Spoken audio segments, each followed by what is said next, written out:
I'm Karen Pearman and I'm here with What's New in Electronics. I'm at SMTconnect 22 with Tom.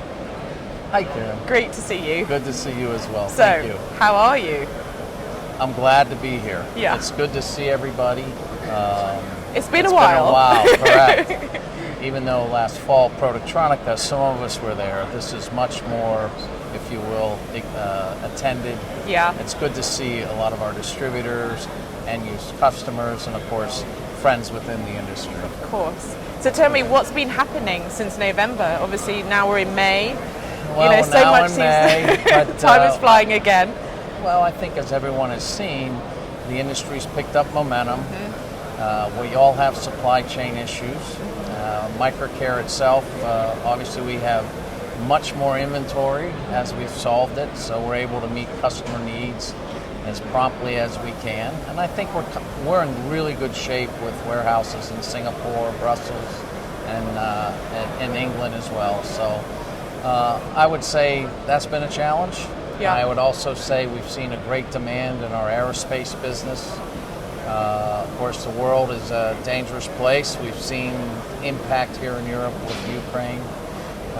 There's also our medical customers are really growing, and I think that's a lot to do with the hospitals now needing equipment as well as allowing people to have outpatient surgery. So very, very busy, which is good. And So it's like an evolution that's taken place. It's coming back. It's coming back, and yeah. actually it's coming back about as fast as it went down. So it's been a challenge to keep up.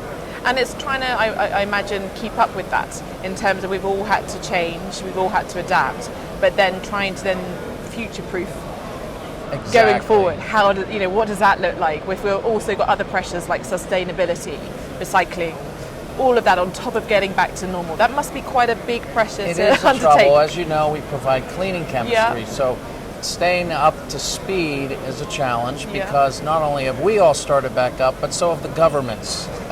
So regulations are very dynamic, but I'm happy to say we didn't sit still during the pandemic. Yeah. We reviewed our whole product line. We got some new chemistry Great. that's meeting the strict regulatory things and what we think have a long runway of life, and actually working with our customers on kind of what I call a new type of sustainability, which is looking at their process and lowering their energy needs, which seems to be a real hot button here in Europe.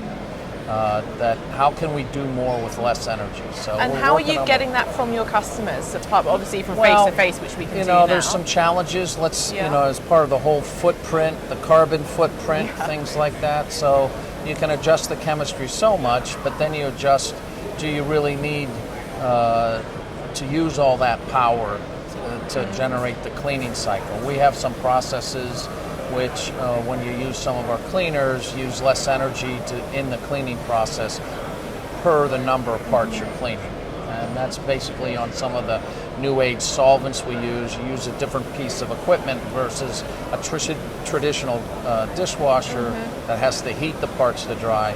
You don't need to do that with ours. So does that affect the price, or is that all the same? So obviously you've got this new innovation, you've evolved, logistics, issues, supply chain. It's all done.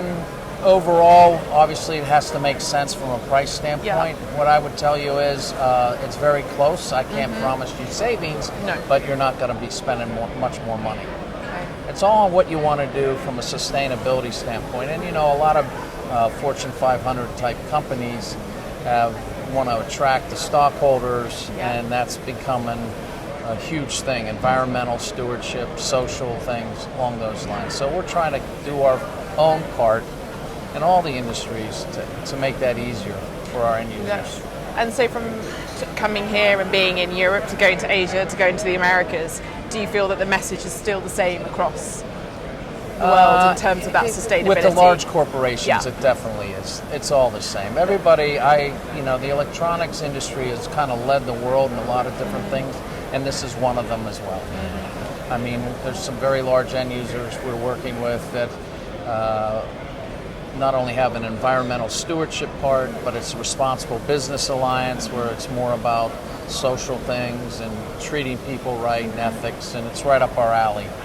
It's more than just the product. That's what I would tell you. I think we all having those 2 years off and talking through Teams or Zoom or whatever you did, it became pretty apparent we miss each other, and there's, gave us time to take a kind of a recheck. Yeah, exactly. It's like a reset button, isn't it? Reset button. That was what I was thinking of. It's the reset. So where from now you've done the reset, you've got this, where would you see yourself, I don't know, in 6 months' time? What would you hope to be doing? We got our innovation engine going. I think Great. you're going to see some new products coming out because I think we're being able to engage again, being invited back into some of the manufacturing plants. We're seeing what they're working on firsthand.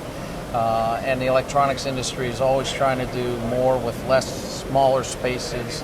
And there's some new exciting, what I'll call green chemistry coming out. So we make aerosols to bulk cleaning products, and so I think you'll see a lot of new products 6 months from now. That's great. I mean, Microcare seems to be incredibly broad, but at the same time consistent in terms of are very broad. Its voice, if that makes sense, in terms of what it wants to do across all of that, because that's quite a mean feat to do, isn't it? Kind of be consistent across all of those different industries. Yeah, but it's funny because most of those customers in those specific markets or industries, you can have the same needs. Yeah. And so our DNA started in electronics, and we've been able to expand that to the medical platforms. To right now, a hot one for us is telecommunications. Yes.